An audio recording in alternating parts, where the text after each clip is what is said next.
capítulo de número 13.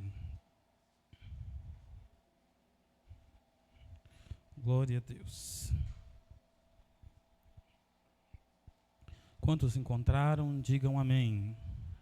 Diz-nos assim o texto sagrado. Ora, antes da festa da Páscoa, sabendo Jesus que já era chegada a sua hora de passar neste mundo para o Pai, como havia amado os seus que estavam no mundo, amou-os até o fim. E acabada a ceia, tendo já o diabo posto no coração de Judas Iscariotes, filho de Simão, que o traísse, Jesus, sabendo que o Pai tinha depositado nas suas mãos todas as coisas, e que havia saído de Deus, e que ia para Deus, levantou-se da ceia, tirou as vestes, e tomando uma toalha, cingiu-se. Depois pôs água numa bacia, e começou a lavar os pés aos discípulos, e enxugar-lhes com a toalha que estava cingido. Aproximou-se, pois, de Simão Pedro, que lhe disse: Senhor, tu lavas-me os meus pés a mim? Respondeu Jesus e disse: O que eu faço, não o sabes tu. Agora, mas tu o saberás depois. Disse-lhe Pedro: Nunca me lavarás os pés. Respondeu-lhe Jesus: Se eu te não lavar os pés, não tem parte comigo. Disse-lhe Simão Pedro: Senhor, não só os pés, ou só os meus pés, mas também as mãos e a minha cabeça. Disse-lhes Jesus: Aquele que está lavado não necessita de lavar senão os pés, pois no mais do que o todo está limpo. Ora, vós estáis limpos, mas não todos, porque bem sabia ele quem o havia de trair. Por isso disse: Nem todos os estáis limpos. Depois que lhes lavou os pés, tomou as suas vestes e se assentou outra vez à mesa e disse-lhes: Entendeis o que vos tenho feito? Vós me chamais mestre e senhor, e dizeis bem, porque eu sou. Ora, se eu, senhor e mestre, vos lavei os pés, vós deveis também lavar os pés uns dos outros, porque eu vos dei exemplo, para que, como eu vos fiz, façais vós também. Podei vos assentar em o nome de Jesus. Queridos, hoje é noite de ceia do Senhor. É noite de nós lembrarmos a morte vicária do nosso Senhor e Salvador Jesus Cristo. Hoje, eu e você, diante dos tantos desafios que nós enfrentamos nos últimos 30 dias, nós estamos aqui para poder agradecer ao Senhor Jesus, porque até aqui a mão do Senhor nos ajudou. Satanás, nesses últimos 30 dias, pensou que poderia parar alguns crentes, fazê-los desistir, retroceder, voltar atrás, mas você está aqui para a glória de Deus Pai, para poder enaltecer o nome do Senhor. A enfermidade não foi o bastante para que você não estivesse na casa de Deus nesta noite. As dificuldades não foram o bastante para poder te parar e te desanimar de prosseguir. E pode ser que você veio com o teu coração desesperançoso nesta noite de domingo, dizendo: Senhor, eu preciso de uma resposta do Senhor.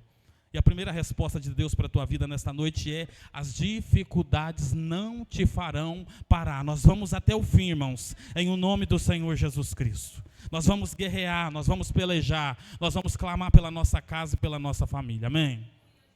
Jesus nos deu exemplo disso, né? Sobre perseverar sempre e nunca desfalecer. João está escrevendo o texto que nós lemos.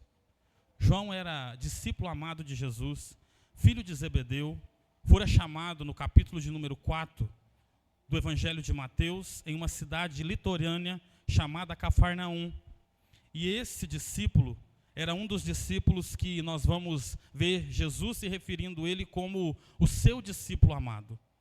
Um homem que tinha muita intimidade com Cristo, um homem que conhecia Jesus, que andou com Jesus, que viu os milagres de Jesus, e tinha tanta intimidade com Jesus que chegava a reclinar a sua cabeça sobre o peito de Jesus.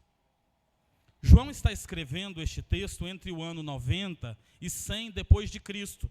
Cristo já havia nascido, vindo à terra, cumprindo a seu papel enquanto homem, e agora Jesus havia se ressuscitado, e se passaram cerca de 70 anos, quando surgiu na igreja de Éfeso, na cidade de Éfeso, alguns questionamentos a respeito da deidade de Cristo Jesus.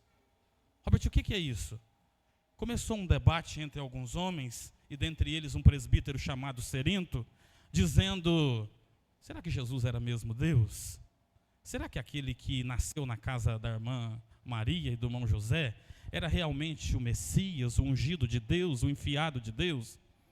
E João então vai escrever, irmãos, este evangelho para poder sanar ao coração dos questionamentos.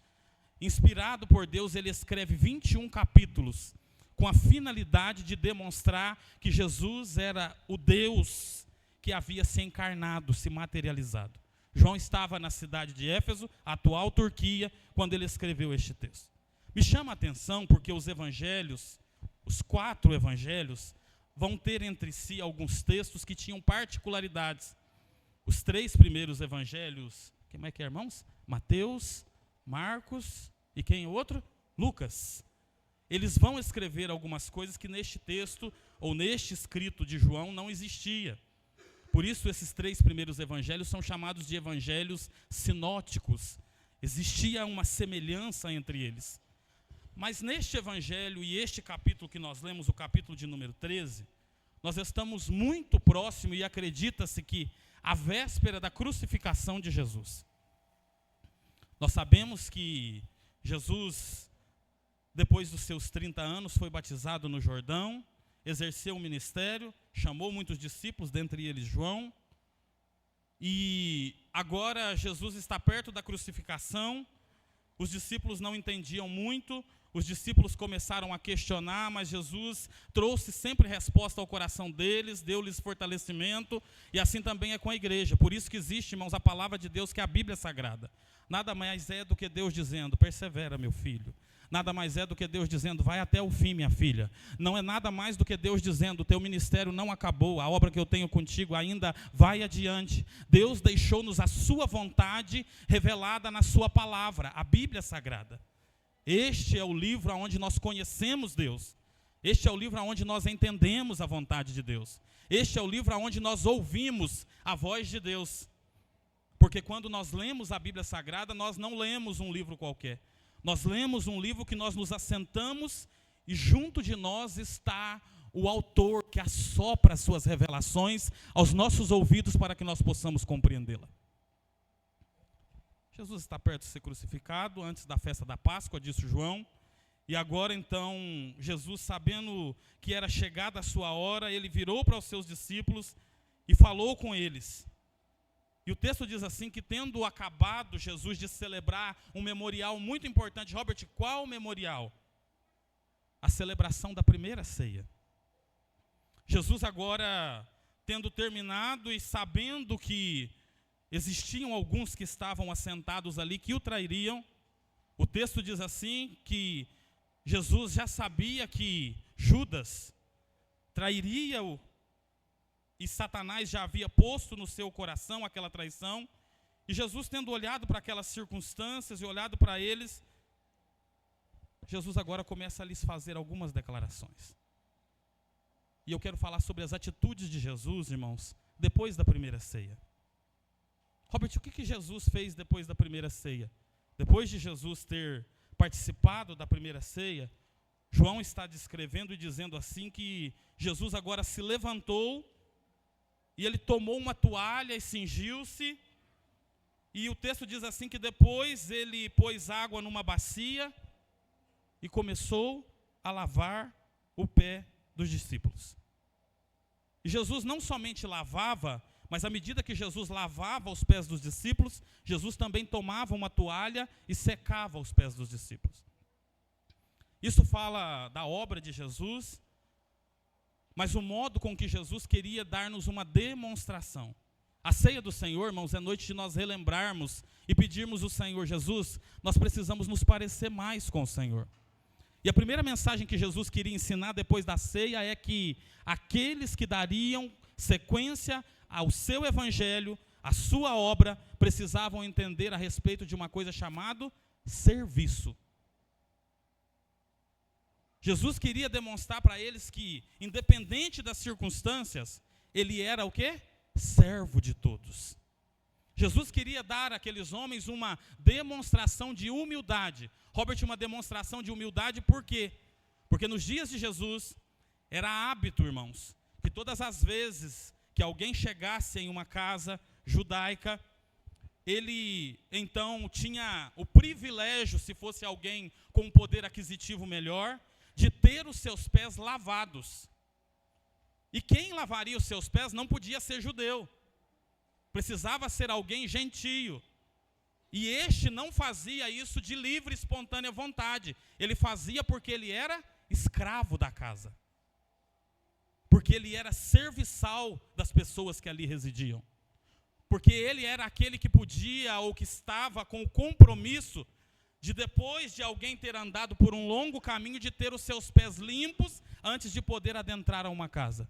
E Jesus estava então, naquele momento, depois de participar da ceia, dizendo assim: nós participamos do pão, nós participamos do cálice, mas a obra que eu tenho para ensinar para vocês não termina no pão e no cálice.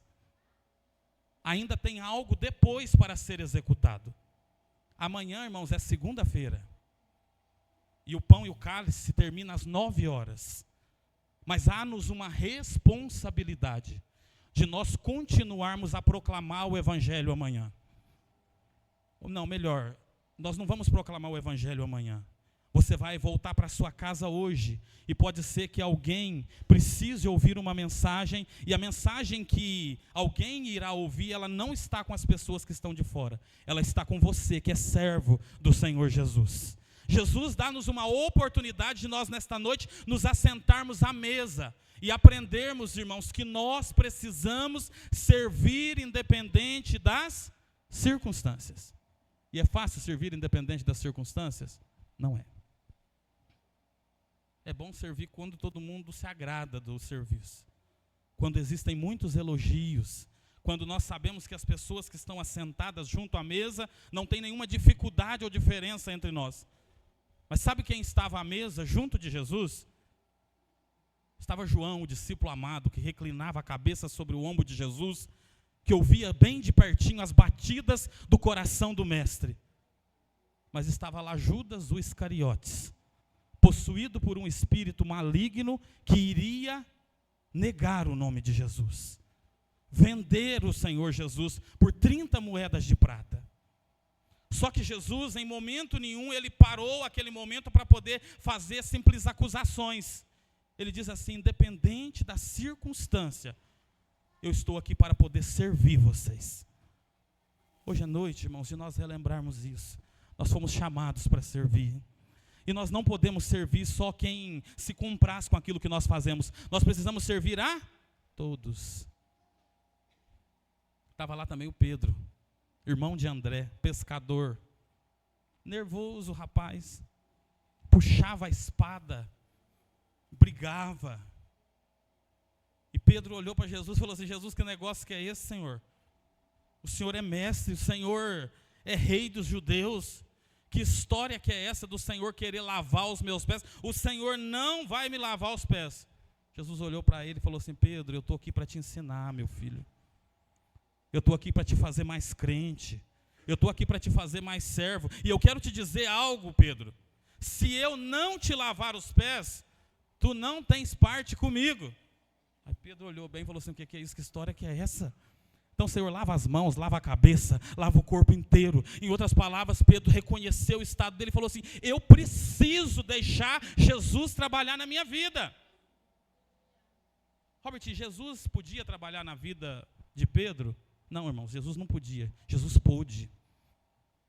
Nós estamos aqui nesta noite porque Jesus trabalhou em nós, porque Jesus nos moldou, alcançou-nos com a sua graça. Pensa, se não fosse Jesus, aonde você estaria agora? Qual seria o endereço aonde você estaria neste momento? Mas nesta noite você tem motivos o bastante para poder se alegrar, porque o amor de Deus alcançou a sua vida, e você está aqui para participar da mesa do Senhor.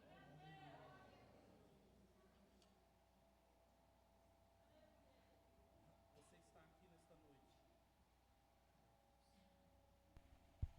para participar da mesa do Senhor Jesus, para poder ser grato ao Senhor Jesus. E para nós aprendermos, irmãos, com o Senhor Jesus, a necessidade de nós servirmos a sua obra, servir as pessoas, servir o reino do Senhor Jesus, apesar das circunstâncias. O versículo 3 diz assim: Jesus, sabendo que o Pai tinha depositado nas suas mãos todas as coisas, e que havia saído de Deus e que ia para Deus, se levantou. Existia uma cruz, existiam soldados romanos, existia perseguição, injúria programada, mas Jesus estava à mesa, Jesus estava junto deles, e Jesus estava também depois da mesa. E João é claro ao dizer que Deus havia depositado todas as coisas nas mãos de Jesus. Robert, o que você quer dizer com isso? Aquilo que você não pode fazer, as mãos de Jesus vai fazer por você. Aonde você não pode intervir, Jesus vai intervir por você. O diagnóstico do médico pode ser contrário, mas a palavra de Jesus é diferente para você. A mudança lá na tua casa, com teus filhos, com a tua família, com a tua parentela, não pertence a mim, não pertence ao ministério, mas pertence a Jesus, que tem todo o poder. Ele é Deus, Ele é Senhor, Ele é o Todo-Poderoso, e está aqui nessa noite de ceia para poder te lembrar: está nas minhas mãos, Jesus, filho. Está nas mãos de Jesus. Só que tem hora que a gente quer pôr a nossa mão, né? A gente quer trabalhar do nosso jeito. A gente pensa que é muito hábil, muito entendido, tem muita experiência. Mas existem circunstâncias que só Jesus pode mudar.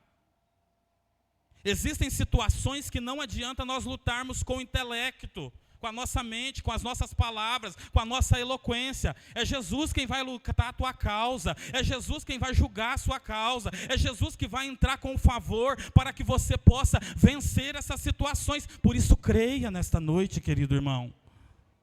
Deixa na mão de Jesus. Deixa Jesus intervir na tua causa nesta noite.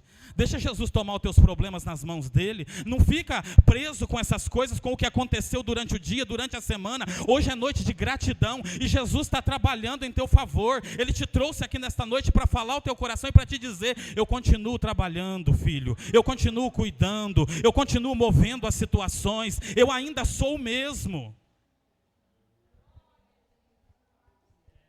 Só que Jesus, irmãos, ele, quando se levanta, ele toma alguns objetos que estavam naquele ambiente. Ele toma primeiro uma bacia, ele toma algumas toalhas ou uma toalha, e ele pega aquela bacia e coloca água dentro dela. E às vezes a gente quer, né? Eu vou vencer, eu vou fazer, eu vou acontecer. Sabe o que os discípulos precisaram levar naquele dia, naquele momento, para aquela ocasião? Nada. Os pés não tinham jeito de ir sem, né? A bacia já estava preparada, irmãos. Não sei se a bacia era grande ou se era pequena, mas ela já estava no ambiente. A toalha também estava preparada. Jesus foi lá e tomou a porção necessária de água e encheu a bacia. Água fala de purificação. Água fala da extração da sujeira. Água fala de nós limparmos algo. As irmãs que são donas de casa, quando vão limpar a casa, na maioria das vezes, quando não joga água na casa, vai lá e põe água dentro de um balde, é isso? Para poder extrair a sujeira do piso, do chão. Jesus precisava purificar a vida daqueles discípulos e dar-lhes alguns exemplos. E ele tomou o objeto e o elemento correto para poder fazer aquilo. Robert, o que ele tomou? A água. E esse mesmo Jesus, irmãos, ele continua usando os mesmos elementos para poder fazer purificação na vida da igreja. Robert, me explica isso, deixa eu tentar te explicar.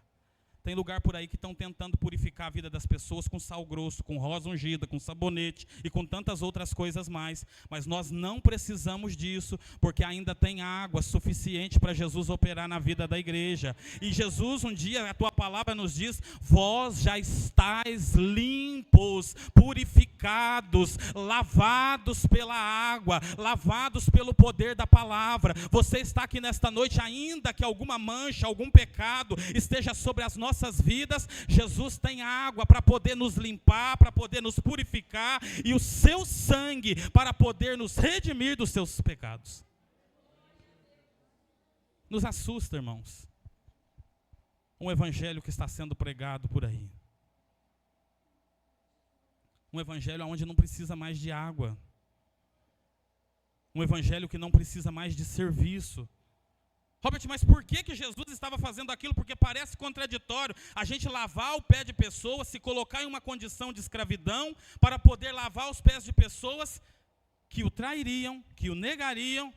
E tinha alguns lá também, porque tinha o Bartolomeu lá, irmãos. O que a Bíblia fala do Bartolomeu? O que ele fazia? A Bíblia diz que ele era discípulo, tinha grande importância, mas não fala do serviço que ele executava. Jesus nos conhece. E Ele nos conhece por inteiro. Jesus nos sonda. Jesus conhece o que nós fazemos para Ele. Ele sabe o que nós fazemos na obra dEle. Ele sabe o seu sacrifício, as suas orações. Ele sabe o quanto você se entrega pela obra de Deus. E Ele quer nos ensinar através da sua palavra, através da sua vida, por este texto nos dizendo. Porque depois de Jesus ter passado por aquilo, o texto diz assim no versículo 1, na última parte. Como Ele havia amado os seus que estavam no mundo, e amou-os até o fim. O primeiro ensinamento de Jesus foi sobre serviço. O segundo ensinamento é o amor. Ninguém, irmãos, dirige uma igreja se não tiver amor pelas almas. Ninguém lidera um departamento se não amar as pessoas. Ninguém limpa o chão da igreja, limpa o banheiro, cozinha no refeitório da igreja, se não amar. E se a causa do nosso serviço para Deus for outra, se não amor, ela está corrompida. Nós precisamos fazer porque nós amamos. Nós precisamos fazer porque as nossas diferenças, elas são vencidas à mesa. Nós precisamos fazer porque nós podemos até ter alguma diferença entre uns e outros. Vou usar uma expressão, por exemplo, eu e a irmã Renata. Mas quando nós nos assentamos à mesa com Cristo, Ele ensina que todo mundo é servo e que todo mundo precisa amar. Paulo falou isso melhor do que eu no capítulo 13 da sua epístola aos Coríntios.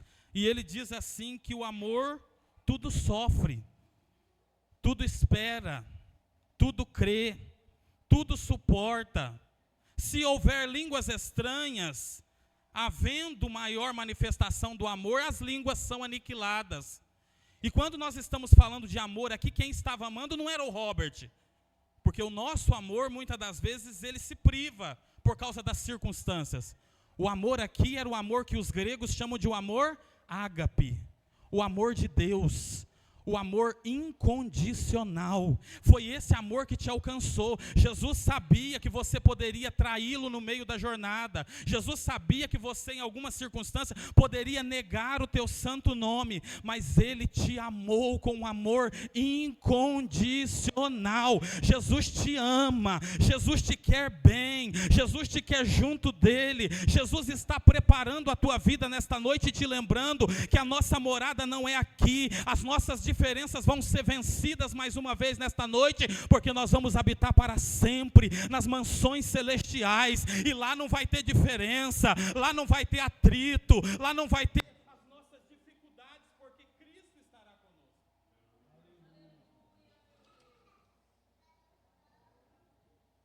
O amor, irmãos, que Jesus nos ensina, é o amor que nós devemos amar até o fim. Não tem jeito de amar em parte. Não, irmão, quando eu vim para a igreja eu amava todo mundo. Primeiro amor, né? Coisa boa, irmãos.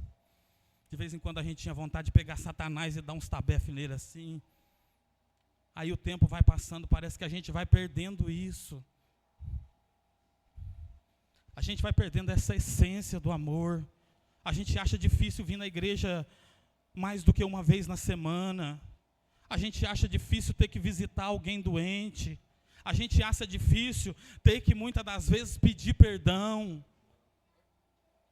E isso, irmãos, não pode cair, porque, Robert, mas todo domingo parece que o chicote de Jeová anda nessa igreja. Isso é Jesus nos melhorando, mudando a nossa vida, trabalhando em nós, irmãos. Ele ama essa igreja e a nossa jornada não se encerrará nesses departamentos. Nós ainda temos um céu de glória para poder viver na eternidade com Cristo Jesus.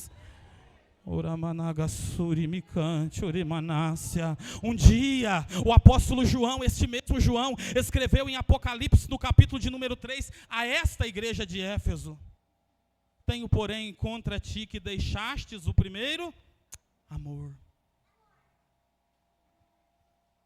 Jesus não estava preocupado só com a mobília da igreja. Jesus não estava preocupado só com as vestes.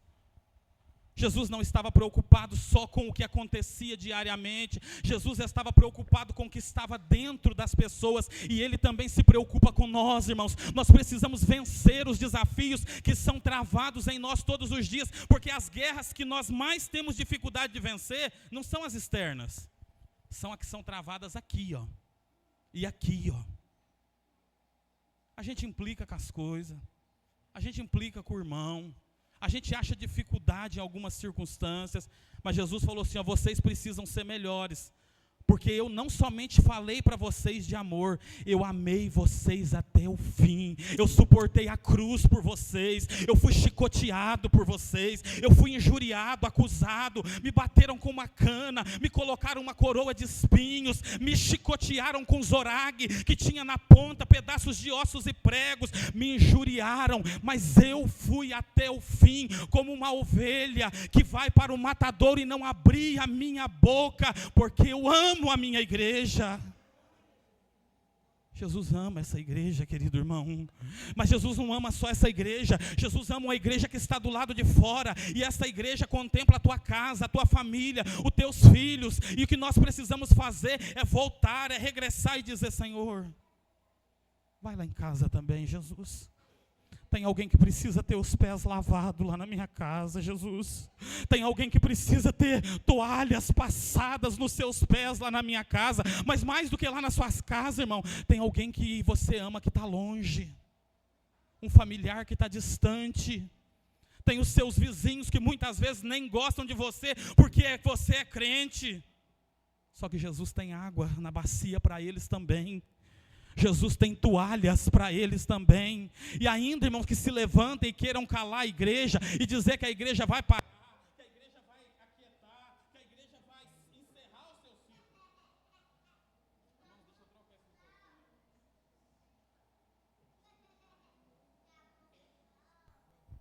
Nós trocamos os microfones da igreja, mas esses microfones estão batendo em nós. Mas olha aqui, tinha água, tinha bacia, e tinha toalha, e ainda continua existindo água, bacia e toalha. Podem querer calar a voz da igreja, podem querer calar a voz dos missionários, podem querer calar a voz da juventude, das irmãs do círculo de oração, da criança, mas enquanto existir água, existir toalha, e existir Jesus à mesa e as mãos dele trabalhando por nós, ninguém para o povo de Deus, ninguém silencia o povo de Deus, ninguém cala a voz de adoração da igreja do Senhor Jesus. Vão sentir saudade dos dias que a igreja estão aqui, se não aceitarem que Jesus lave os teus pés. Mas eu e você já aceitamos essa mensagem e Jesus lavou-nos, purificou-nos, lavou os nossos pés. Jesus diz assim, aquele que está lavado não se necessita de lavar senão os pés, pois no mais já estáis limpo. Ora, vós estáis limpos, mas não todos. Jesus conhece a igreja, irmão. A igreja que estava lá naquele dia tinha 12 obreiros, pastor Francisco. E Jesus sondava os corações dos 12. Pode que você venha aqui num culto de domingo e não tenha campanha do óleo amarelo, do óleo azul, do óleo verde, do óleo cor-de-rosa. Pode que você chegue aqui e algum domingo o pastor vai orar por você aí no teu lugar, não vai empurrar a tua cabeça, não vai derramar lambança de óleo em você, não vai te oferecer casa, não vai te oferecer carro, não vai te oferecer barganha com o evangelho, mas aqui todo domingo que você vem, tem água para lavar os teus pés, tem água para lavar os pés da tua casa, da tua família, porque nós não precisamos de invencionice, nós precisamos de água e de toalha, e de Jesus na mesa, queridos. Nós precisamos entender essa mensagem, esse evangelho barato, mesquinho que está sendo anunciado por aí, não pode tomar conta do nosso coração. Vós já estáis lavados. Nós precisamos de água. Eu me lembro agora daquela mulher que um dia Jesus chegou perto dela e falou sobre isso. À beira de um tanque, à beira de um poço, Jesus olhou para aquela mulher, pediu para ela água, à luz de um sol escaldante. Ela olhou para ele e falou assim: por acaso o senhor não sabe que nós não podemos ter contato com o senhor? Os samaritanos não têm contato com os judeus? Jesus olhou para ela e falou assim: se tu soubesses quem eu sou, não era eu que ia te pedir água, tu me pedirias água. Aí Jesus olha para ela e já começa a fazer promessa para aquela mulher, e falou assim: eu quero te dizer uma coisa, se tu me pedisses água, eu te daria água, e do teu interior fluiriam rios de água viva. Jesus te chamou, irmão, mais do que só para vir aqui e simplesmente usufruir da água. Ele te chamou para ser uma fonte da parte dos céus. Ele quer te purificar, Ele quer te lavar, Ele quer lavar a sua igreja. Porque aqui, irmãos, nós estamos todos em um processo chamado de santificação. É por isso que a gente não pode vir na igreja só no dia da ceia. Não pode, irmão. Porque a gente precisa ser lavado. A gente precisa ser limpo. A gente precisa ser purificado. Deixa eu contar uma coisa para os irmãos. Tem oração aqui nessa igreja de manhã, segunda, terça, quarta, quinta, sexta. E os irmãos ajoelham aqui, tem água para todo mundo que chega aqui. Quarta-feira tem culto de ensino. Jesus também tem água para poder oferecer para a sua igreja. Sexta tem culto de departamento e tem água também. Na escola dominical tem água também. E eu quero dizer que nas noites de domingo também não é diferente. A água disponível. Mas o mais importante não é simplesmente o fato da existência da água, mas é o fato de que Jesus está junto de nós para poder lavar-nos, purificar-nos dos nossos pecados. E aqui eu encerro, dizendo para os irmãos nesta noite: não importa qual seja a tua causa. Olha uma expressão de Jesus. Depois que lhes lavou o pé, tomou as suas vestes e assentou outra vez à mesa e disse-lhes: entendeis o que eu vos tenho feito? Quem estava fazendo aquela pergunta, irmãos? Não é o Robert, que começou a dar aula na escola bíblica dominical esses dias. Era o mestre dos mestres. E Jesus, ele faz uma pergunta para eles, retórica, dizendo assim: vocês estão entendendo o que eu estou fazendo sobre a vida de vocês? É por isso que a palavra de Deus, ela vem diante da nossa vida, nos alcança, nos confronta. Quando é semana que vem, parece que alguém vem pregar, vem aquela mesma palavra. Quando é no outro mês, vem a mesma palavra, porque Jesus sempre tem algo novo a poder nos ensinar. Se os discípulos tinham dificuldade de entender Jesus, imagina o Robert. Se Jesus estava ali, Jesus estava falando: vocês estão entendendo o que vocês estão me ouvindo de mim? Vocês estão entendendo o que eu estou fazendo para vocês? Aí Jesus falou assim: se vocês ainda não entenderam, eu quero dizer algo. Vós me chamais de mestre e senhor, e dizei bem, porque eu o sou. Ora, se eu, senhor e mestre, vos lavei os pés, vós também deveis lavar os pés uns dos outros. Eu não sei não, irmãos, mas eu fico pensando, isso não é heresia, o pregador pode pensar. Talvez os pés de alguns daqueles discípulos fossem grosseiros. Eles andavam muito, talvez alguns não cortavam as unhas, alguém tinha uma frieira no meio dos dedos, uma unha infeccionada. Só que Jesus não se preocupou com nada disso. Jesus se assentou aos pés deles e lavou-lhes os pés, limpou-lhes os pés.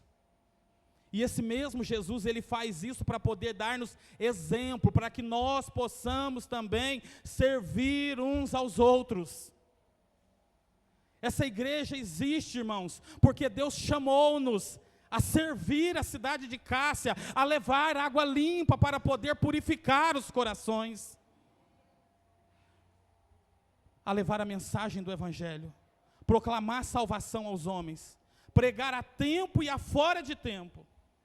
A noite de ceia do Senhor é para isso, é para nós fazermos uma reflexão. O que nós estamos fazendo para Deus, irmãos?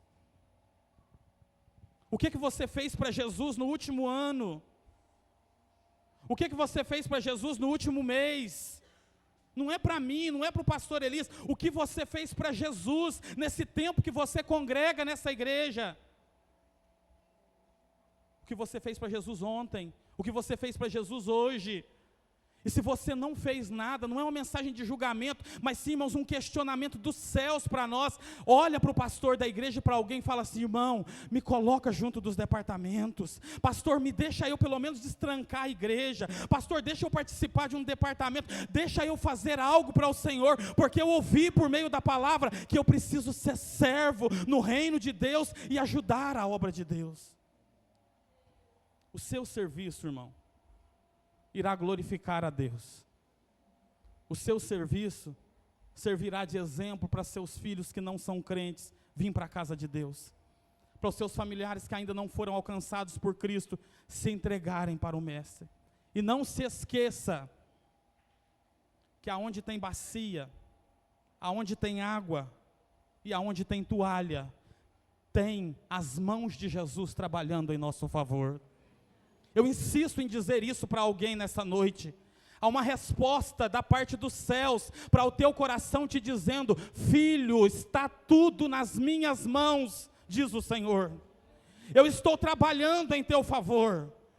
Você pode até não entender como os discípulos não entendiam naquele momento que estavam acontecendo, mas você ainda vai compreender aquilo que eu vou fazer na tua casa, na tua família, no teu emprego, na tua vida espiritual, porque você é meu, eu te escolhi, eu te chamei, eu te conheço, eu sei da tua história. Receba essa palavra da parte dos céus nesta noite, querido irmão e querida irmã, e vai embora com a tua resposta. Mas a tua resposta não é que você vai chegar e vai fazer, mas é que as mãos de Jesus vão chegar lá e vão operar algo em teu favor, em nome de Jesus. Oh, aleluia, glória a Deus. Quantos podem dizer?